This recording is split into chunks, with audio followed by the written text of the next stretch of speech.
All right, so we are diving into some seriously wild documents today.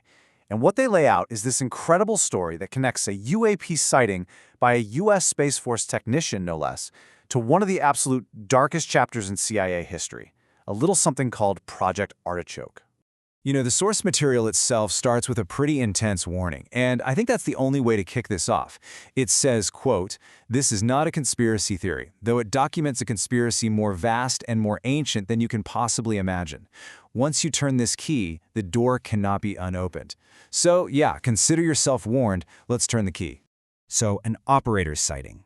This whole thing, this entire investigation, it all starts with one man, in one place, who saw something that, well, it should be impossible. And what made his sighting so important wasn't just what he saw, but who he was. So who is this operator? The documents are really clear on this. Kyle Knopp is not just some random guy. He is a U.S. Space Force electronics mechanic. We're talking about a lead technician for the most powerful phased array radar on the entire planet.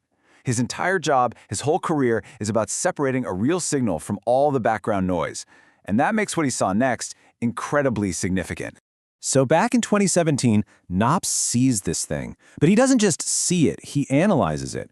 Right there on the spot, he identifies its propulsion system as being plasma-based and totally silent.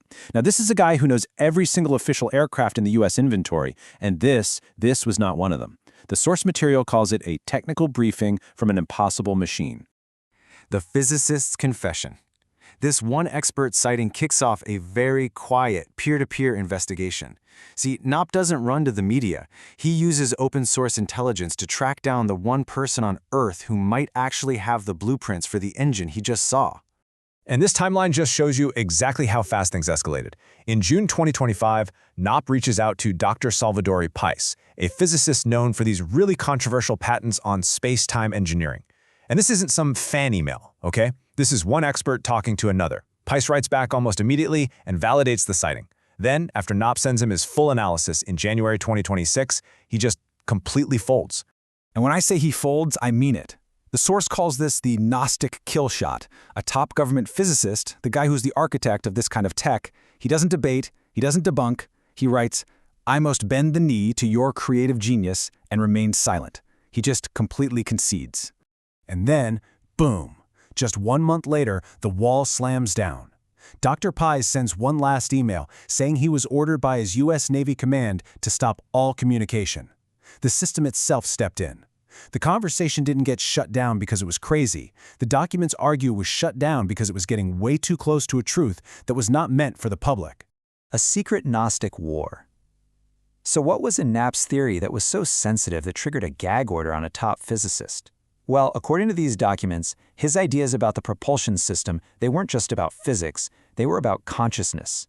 And he had stumbled right into the middle of what the source calls the battlefield of a silent, ancient conflict, a secret Gnostic war for the human mind. The documents define the enemy using this really ancient term, the Archons. Now, these aren't described as aliens in the classic sense. Think of them more as a parasitic intelligence that literally feeds on low-frequency human emotions. Things like our collective fear, anger, and despair.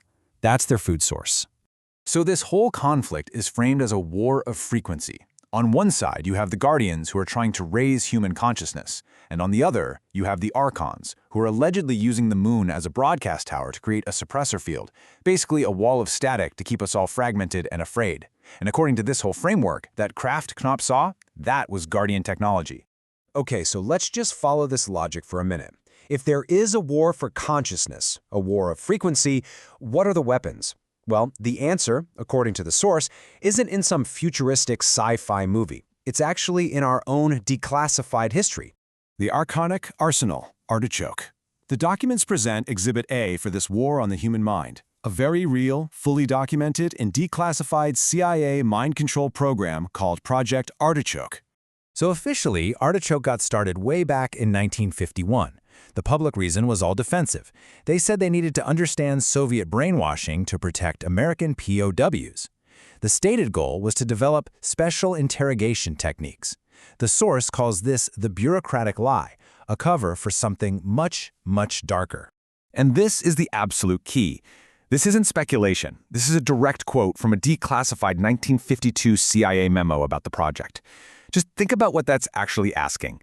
This isn't about making a spy talk. It is about total control, the creation of a programmable human, a Manchurian candidate who would do whatever they wanted, even kill themselves, against their own will.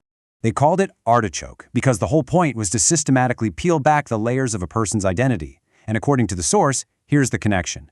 If the Archons feed on fear and chaos, then Project Artichoke was basically a human-run weapons system designed to mass-produce that exact frequency. It was a full-on assault on the human soul using chemicals, torture, and even electromagnetic fields. The final indictment. So let's bring this all together now. The source presents these two stories that seem completely separate. A modern Space Force operator having this impossible encounter, and a declassified Cold War program to achieve the unthinkable. The final indictment is that they are not separate stories at all. The source presents this email chain as a perfect, self-contained loop of proof. It starts with a credible event from a credible witness. The science is then validated by its own inventor. That inventor then concedes to the whole Gnostic framework, and then finally, the entire conversation is officially suppressed from the very top. So the final claim of these documents is that Project Artichoke was never just a weird, historical thing. It was an early battle in a long war. A war fought with frequency, information, and perception. The documents end with a challenge, basically saying, this war isn't on its way. It's already here. The battlefield is your mind. Choose your side.